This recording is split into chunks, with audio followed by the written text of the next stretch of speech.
How about Captain Crunch's Crunch Berries with breakfast? Whoa, Dad, we're on. Crunch Island. He's Jean-Luc Foot. And he stole our crunch. Quick, the zip line. He's getting away. Throw our last Crunch Berry. No!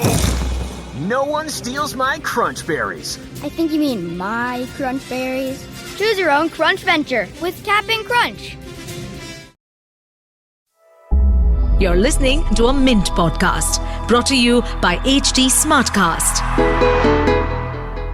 Good morning, listeners. Welcome to Top of the Morning by Mint, your weekday newscast that brings you 5 major stories from the world of business. It's Tuesday, July 9th, 2024. My name is Nelson John. Let's get started. Top of the Morning by Mint. Sensex and Nifty remained largely flat on Monday. Both fell by less than 0.05% during trading hours yesterday. Yes Bank has had a phenomenal turnaround.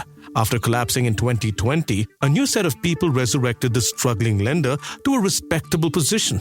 Now that Yes Bank is in decent shape, it's attracting interest from outside. But any potential buyer wants at least a controlling 51% stake in Yes Bank. Anirudh Laskar reports that the Reserve Bank of India has given a go-ahead for Yes Bank to find a buyer with a controlling stake. Such approvals are quite rare, as RBI usually has an upper limit of 26% for any promoter. Anirudh also reports that the sale will be made at a valuation of $10 billion for Yes Bank. As the income tax filing deadline approaches, many people will hand over their IDs, passwords, and OTPs to their chartered accountants to file returns on their behalf. No matter how much you trust your CA, that isn't a wise decision. Shipra Singh tells you a couple of alternatives for your CA to file your returns without having to access your personal information. However, Shipra writes that the Indian taxpayers aren't very apprehensive about this. Only 1 in 10 clients express any hesitation about sharing their personal information, one executive from an accounting firm told Shipra. That isn't the best habit, but it seems that Indians don't care about sharing information as long as their work gets done. If you're not one of them, this article is for you. There are some media reports that the upcoming union budget will feature some income tax cuts. Theoretically, this move will stimulate the economy as people will have more money in hand to spend. But as Nandita Venkatesan outlines, this doesn't really work out. 92 million people in India pay taxes.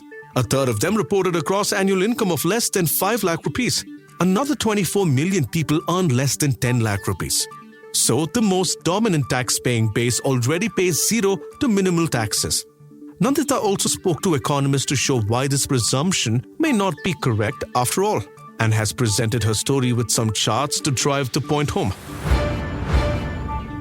If mobile phone companies had their way, we'd all be using foldable phones today. They occupy half the space, turn it into much larger screens when opened, and have a good battery life. Foldables came into the mainstream 5 years ago, and the Indian market has plenty of options.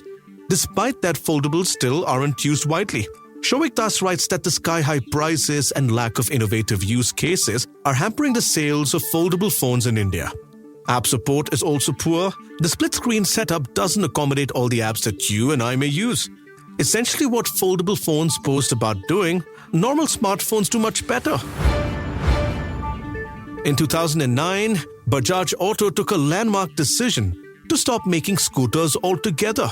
Rajiv Bajaj, the company's CEO, said that his company would focus solely on motorcycles. As scooter sales have outshone bike sales, that decision seems to be a poorer one for the makers of the iconic Chetak. Last week, Bajaj Auto took yet another decision that would have had a wide-ranging impact on India's two-wheeler segment. It launched a CNG-powered bike, the first of its kind anywhere in India. Bajaj is the number 2 in the 125cc bike segment. With this CNG bike named the Freedom, it hopes to trounce Hero MotoCorp to the first place. Sumant Banerjee writes that Bajaj Auto has always prioritized margins over volumes. Will the 95,000 rupee Freedom 2 follow that model? We'd love to hear your feedback on this podcast. Let us know by writing to us at feedback@lifemint.com. You may send us feedback, tips, or anything that you feel we should be covering from your vantage point in the world of business and finance.